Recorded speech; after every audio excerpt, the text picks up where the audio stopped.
জেবিএন medicine corner ভিডিওর পক্ষ থেকে আপনাদের সবাইকে জানাই স্বাগতম।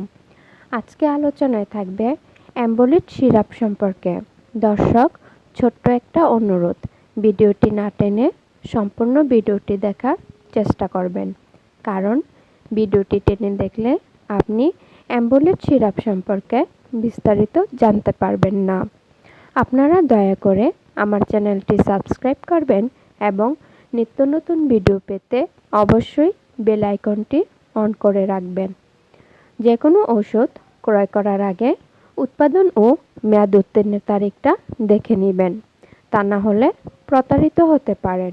অবশ্যই যে কোনো ওষুধ আলো থেকে দূরে এবং শিশুদের নাগালের বাইরে রাখবেন।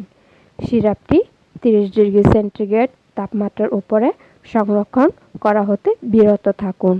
অ্যাম্বোলেট 100 মিলিগ্রাম সিরাপ সম্পর্কে আপনার কোনো কিছু জানার থাকলে অবশ্যই কমেন্ট করে জানাবেন। স্ক্রিনে আপনারা যে সিরাপটি দেখতে পাচ্ছেন সে সিরাপটির নাম হলো অ্যাম্বোলিট। অ্যাম্বোলিট সিরাপটি স্বনামধন্য প্রতিষ্ঠান ইনসেপ্টা ফার্মাসিউটিক্যালস লিমিটেড এর একটি পণ্য। অ্যাম্বোলিট সিরাপটি কেন খাবেন, কিসের জন্য খাবেন, ডোজ এবং দাম সম্পর্কে আলোচনা করব। অ্যাম্বোলিট সিরাপটি আপনি আপনার কাছাকাছি যে কোনো ফার্মেসিতে পাবেন। কখন কিভাবে আপনি সিরাপটি সেবন করবেন সেটি নির্ভর করে রোগী এবং ডাক্তারের উপরে। বিভিন্ন কারণে ওষুধের মাত্রার তারতম্য হতে পারে। ডাক্তার যেভাবে পরামর্শ দিয়েছেন ঠিক সেভাবে ওষুধ সেবন করুন, অথবা দয়া করে ওষুধ সেবনের পূর্বে প্রেসক্রিপশনের নির্দেশনাবলী অনুসরণ করুন। অ্যাম্বোলেট 100 মিলিগ্রাম সিরাপের মূল্য মাত্র 50 টাকা। অ্যাম্বোলেট সিরাপ প্রতি 5 মিলি সিরাপে রয়েছে ambroxol hydrochloride BP 15 milligram. Ambolet paediatric drops প্রতি 1 মিলি ড্রপে রয়েছে অ্যাম্ব্রক্সল হাইড্রোক্লোরাইড বিপি 6 মিলিগ্রাম। ওষুধটি শোষণীয় হওয়ায় দীর্ঘদিন ব্যবহার করা যায়। শ্লেষ্মাযুক্ত শ্বাসতন্ত্রের অ্যাকিউট ও ক্রনিক প্রদাহ যেমন অ্যাকিউট ও ক্রনিক ব্রঙ্কাইটিস, শ্লেষ্মাযুক্ত কাশি, শ্লেষ্মাযুক্ত রাইনোফেরেঞ্জিয়াল ট্র্যাক্টের প্রদাহ যেমন ল্যারিঞ্জাইটিস, ফ্যারেঞ্জাইটিস, সাইনোসাইটিস এবং রাইনাইটিস, শ্লেষ্মাযুক্ত asthmatic bronchitis, bronchial asthma, bronchiectasis, chronic pneumonia ক্ষেত্রে নির্দেশিত।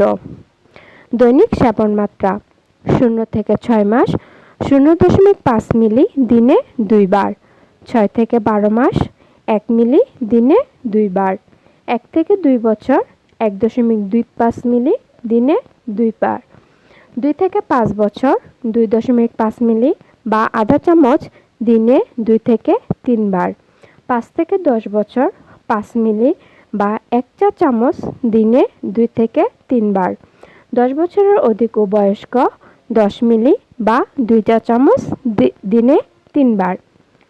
পার্শ্ব প্রতিক্রিয়া: কিছু কিছু ক্ষেত্রে পরিপাকতন্ত্রে বিভিন্ন পার্শ্ব প্রতিক্রিয়া যেমন পেট ব্যথা, পেট ভরা ভাব দেখা দিতে পারে।